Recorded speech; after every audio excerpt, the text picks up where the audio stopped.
Bike में आए थे? कौन सी साइड से आए थे? कौन सी साइड से आए थे? फिर आए तो तुम खड़े थे, रोड के ऊपर खड़े थे? जाती थी घर को, वो गाड़ी से उतर के रेस करा गाड़ी में।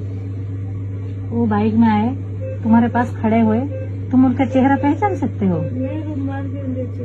वो रुमाल बांधे हुए थे। कौन सा बाइक मालूम है? बाइक का कौन सा बाइक क्या है, कलर क्या है, कुछ मालूम नहीं है ना? रुमाल बांधे हुए थे, सच बोल रही हो तुम? तो कैसे, जैसे मैं बांधी हुई हूँ ऐसे?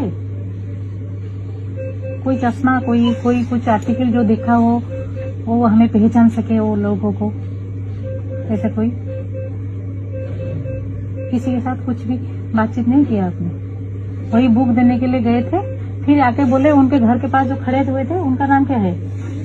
उनके घर के पास जो, जहाँ तुम केरोसिन डाला, केरोसिन तुम डाला ना, जंगल में डाला?